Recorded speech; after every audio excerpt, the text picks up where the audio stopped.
Kita tidak ingin rumah dan kota di mana kita tinggal menimbulkan rasa tidak aman dan tidak nyaman.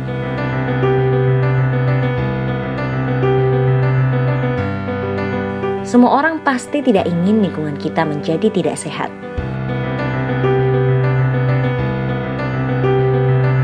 Semua pasti sepakat bahwa penataan ruang akan berdampak pada keamanan dan kenyamanan hidup kita. Untuk itu,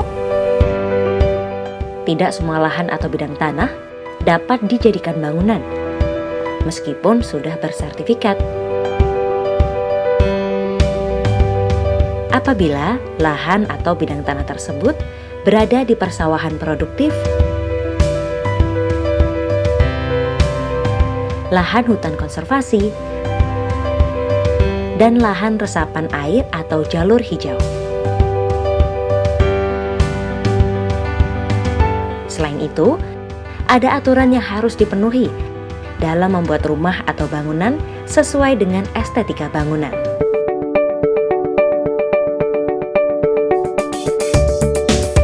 Garis sempadan bangunan dan jalan adalah garis batas luar pengaman yang ditetapkan dalam mendirikan bangunan dan atau pagar yang ditarik pada jarak tertentu sejajar dengan as jalan. Koefisien dasar dan lantai bangunan adalah batas maksimal lahan yang diperbolehkan untuk dibangun dalam suatu tapak atau site. Dan untuk koefisien lantai bangunan adalah batas aman maksimal jumlah lantai bangunan yang diperbolehkan untuk dibangun.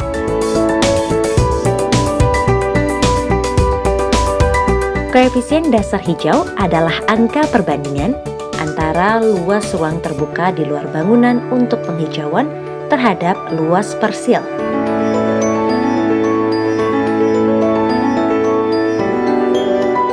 Ketinggian bangunan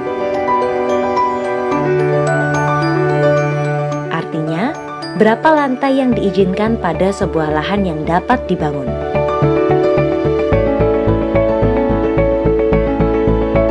Garis sempadan sungai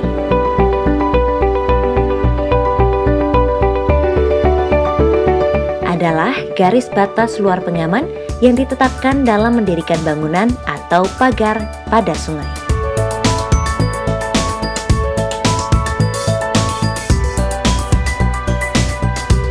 Sedangkan untuk kawasan perumahan,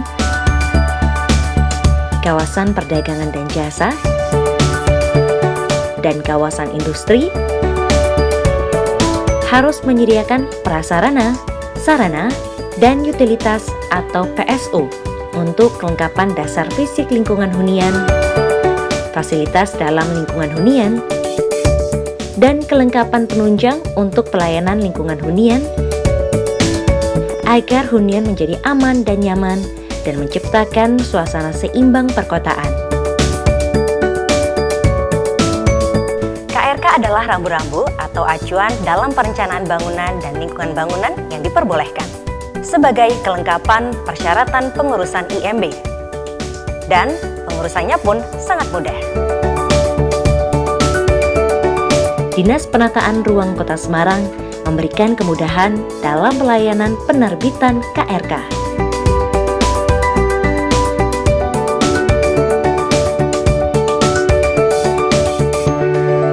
Dalam membangun, kita memang harus mempunyai keterangan rencana kota. KRK ini sebagai acuan dalam merencana, merancang bangunan, sampai nanti proses pembangunan harus mengikuti keterangan rencana kota yang sudah diterbitkan oleh pemerintah Kota Semarang. Dan ini akan menciptakan Kota Semarang sebagai kota metropolitan yang sustain development, artinya sampai anak cucu kita nanti bisa menikmati Kota Semarang yang sehat, yang nyaman, yang masyarakatnya tumbuh sejahtera, dan tentunya sebagai kota cantik dan hebat. Dengan Anda memiliki KRK, hidup nyaman, investasi aman.